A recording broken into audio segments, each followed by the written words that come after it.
Friends, आज हम लोग जानने वाले हैं बिहार का खनिज संसाधन।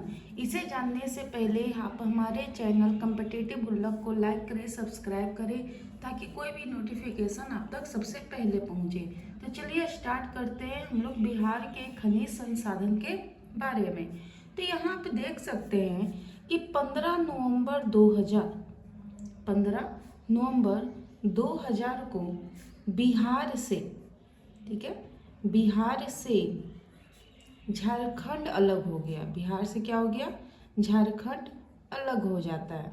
तो बिहार से झारखंड अलग होने के बाद बिहार का 96% जो खनिज संसाधन है, 96% खनिज जो है वो कहाँ चला गया? तो वो झारखंड में चला गया।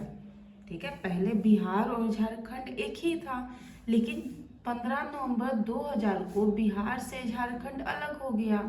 तो बिहार का 96% जो खनिज है वो कहाँ चला गया?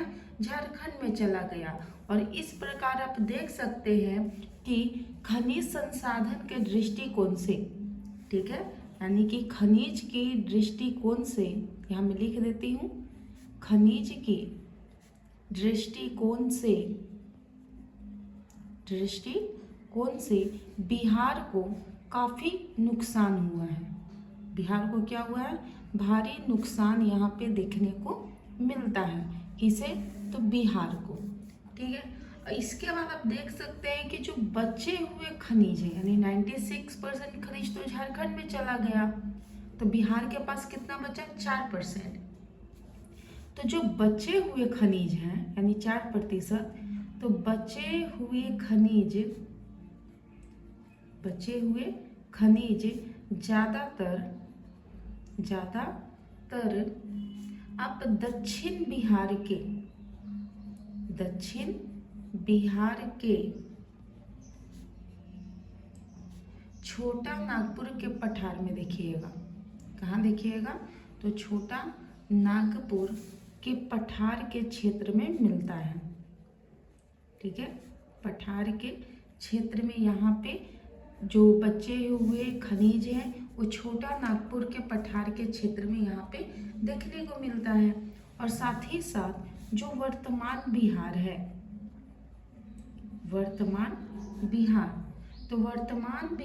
का खनिज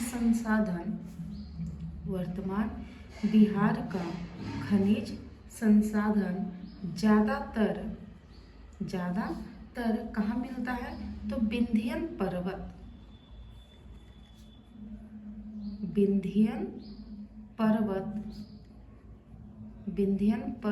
के चट्टानों में मिलेगा। विंध्यन पर्वत के चट्टानों में, और साथ ही साथ धारवाड़ क्रम के चट्टानों में भी पाया जाता है। ठीक है, जो 4% जो खनिज बचे हुए इन सारे क्षेत्रों में मौजूद हैं। ठीक है, अगर इसे हम लोग एक मैप के माध्यम से देखें तो सबसे पहले तो एक बिहार बना लेना है। ठीक है, इस तरीके से एक बिहार बना लेना है। बिहार हो गया। तो ये वाला जो एरिया है, ये वाला, ठीक है, तो इसी को आप कह सकते हैं विंध्यन पर्वत। ये क्या है आपका? ये आपका विंध्यन पर्वत है। ये क्या हो गया? तो ये हो गया आपका विंध्यन पर्वत। ठीक है, और विंध्यन पर्वत में यहाँ पे क्या आता है? तो कैमूर की पहाड़ियाँ आता है। कैमूर की पहाड़ियाँ, ठीक है, और कैमूर की पहाड़ियों के पास ही आम झोर है। ठीक है, इसके बारे में आगे हम लोग चर्चा करेंगे। अगर इसके बाद देखा जाए तो यह जो एरिया है, ये वाला, ठीक है, तो इसके ऊपर में जो है यहाँ पे, तो ये दक्षिण के संकीर्ण भाग है। कौन सा भाग है? दक्षिण के संकीर्ण भाग है। और इस एरिया में कई क्षेत्र मिलते हैं, जैसे कि छोटा नागपुर का पठार, छोटा नागपुर का पठार। ठीक है, इसके बाद मिलता है धारवाड़ चट्टानी। धारवाड़ चट्टानी। ठीक है, इसके में आपको मिलता है प्री कैम्ब्रियन युग। प्री कैम्ब्रियन युग। ठीक है, और इसी में लास्ट में आपको मिलेगा आर्कियन युग। कौन सा युग? आर्कियन युग।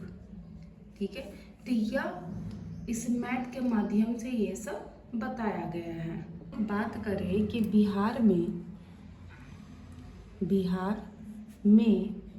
धात्विक खनिज की अपेक्षा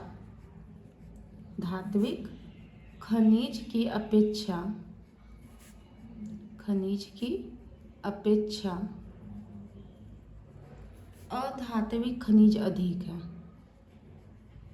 अधात्विक खनिज अधिक है। ठीक है, तो बिहार में अधात्विक खनिज अधिक है धात्विक खनिज की अपेक्षा। तो बिहार में कई प्रकार की खनिजें पाई जाती हैं। अगर यहाँ से देखें तो हम यहाँ पे लिख सकते हैं कि बिहार में निम्न प्रकार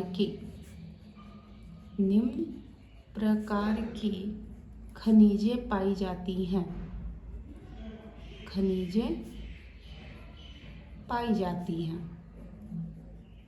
पाई जाती है। अब इसमें से हम लोग चर्चा करेंगे कि बिहार में कौन कौन सी खनिजें पाई जाती हैं। तो अगर सबसे पहला बात करें, इसमें सबसे पहला खनिज आता है बिहार में चूना पत्थर। अब ये चूना पत्थर क्या है? तो इसे इंग्लिश में लाइम स्टोन कहते हैं। Lime stone. ठीक है, तो ये कहाँ मिलता है? तो पहले इसे एक मैप के माध्यम से देख लेते हैं। इस तरीके से आपको बिहार बनाना है। ठीक है, बिहार हो गया। अब ये जो एरिया है, ठीक है, जहाँ पे आपका कैमूर है, रोहतास जिला है। ठीक है, कैमूर हो गया, रोहतास जिला है, और यहीं पे आपका मिलता है विंध्यन, या फिर इसे ऐसे भी कर सकते हैं विंध्यन पर्वत। ठीक है, यहीं पे आपको मिलेगा कैमूर की पहाड़ियाँ।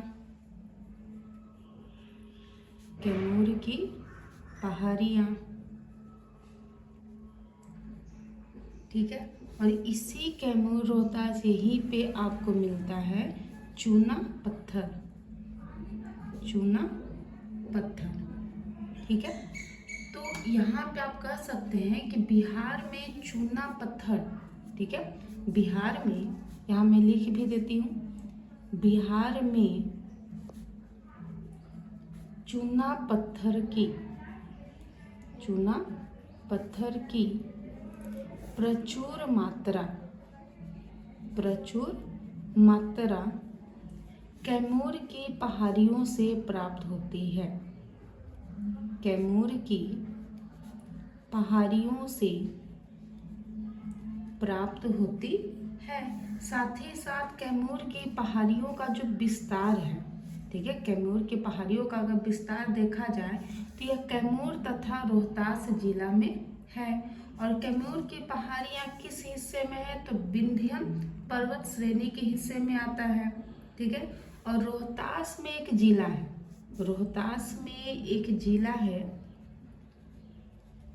रोहतास जिला में स्थित आमझोर की पहाड़ी।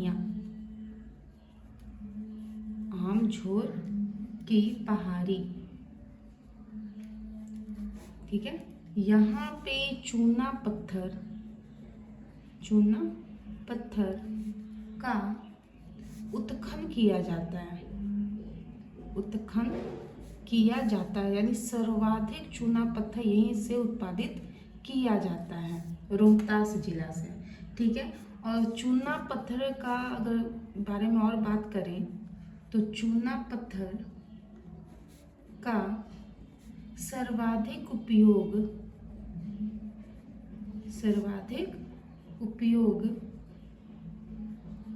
सीमेंट उद्योग में होता है। सीमेंट उद्योग में होता है, ठीक है। और डालमिया नगर कह सकते हैं, एक जगह है डालमिया नगर, सीमेंट कारखाना, कंपनी का नाम है डालमिया नगर सीमेंट कारखाना। और एक और है कल्याणपुर सीमेंट कारखाना,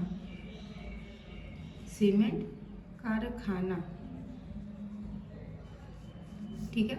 ये दोनों अगर कहा जाए तो दोनों रोहतास जिला में स्थित है। कहाँ है? ये रोहतास जिले में स्थित है। और साथ ही साथ श्री सीमेंट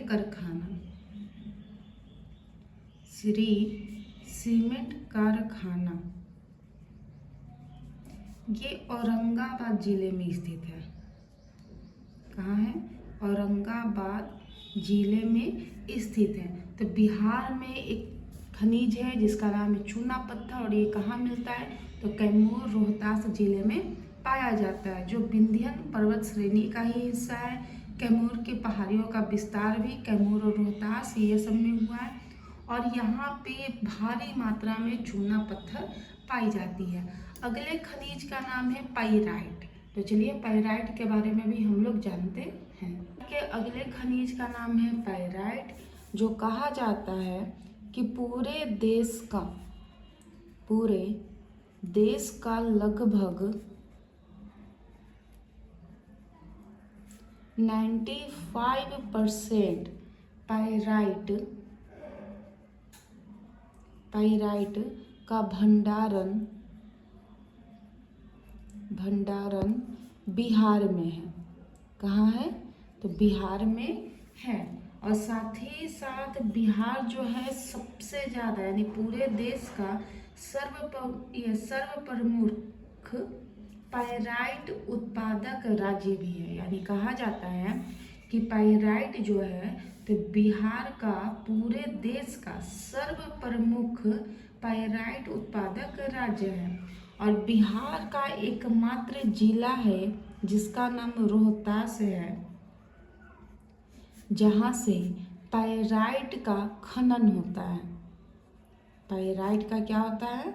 खनन किया जाता है। तो इसे भी आप एक मैप के माध्यम से देख सकते हैं। तो बिहार का एक मैप बना दीजिए, ठीक है। तो यहाँ पे ये जो है रोहतास जिला है, रोहतास जिला हो गया। तो यहाँ से क्या करता है कि ये जो एरिया है, ठीक है, ये वाला, तो यहाँ पे पूरा पाइराइट है। यहाँ पे क्या है? पाइराइट है, ठीक है। तो ये गया के दक्षिण में है, गया के दक्षिण में, जिसे कोडरमा कहते हैं। जिसे क्या कहते हैं? कोडरमा कहते हैं। तो ये रोहतास जिला से पाइराइट का खनन किया जाता है, ठीक है। साथ कहा जाए तो पाइराइट का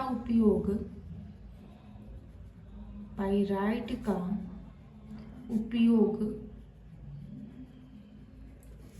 गंधक निर्माण में किया जाता है। गंधक निर्माण के कार्य में किया जाता है, जिससे पाइराइट जो है, पाइराइट फॉस्फेट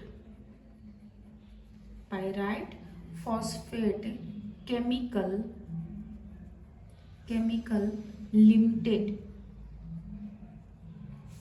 लिमिटेड कंपनी जो है, इसकी भी स्थापना रोहतास में किया गया है। कहाँ किया गया है? रोहतास में किया गया है। क्यों? क्योंकि रोहतास से वो ज़्यादा से ज़्यादा पाइराइट का दोहन कर सके। दोहन करने का मतलब होता है उत्खनन कर सके या खनन कर सके। ठीक है, तो रोहतास जिले में pyrite phosphate chemical limited company की स्थापना की गई है और इस कंपनी की स्थापना करने का एक ही एम है कि यहाँ से ज़्यादा पाइराइट का दोहन किया जा सके। अगला खनिज का नाम है डोलोमाइट। डोलोमाइट, ठीक है, तो डोलोमाइट जो है तो इसका भी उत्खनन रोहतास जिले से ही मिलता है, यानी रोहतास जिले में डोलोमाइट खनिज बहुत ही ज़्यादा मात्रा में मिलता है। अगला जो खनिज है इसका नाम है अभ्रक। अभ्रक, ठीक है, जिसको मेका भी कहते हैं। तो इसका कहने का मतलब है कि यह बिहार में अभ्रक के जो निक्षेप है यह सबसे ज़्यादा छोटा नागपुर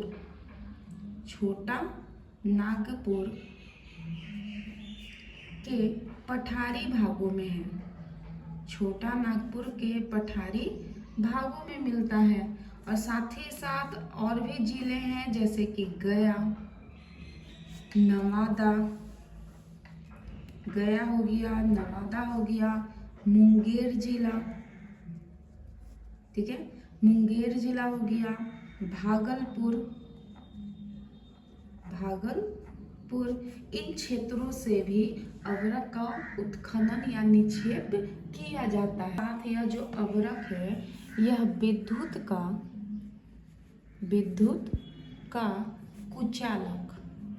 विद्युत का कुचालक होता है और उष्मा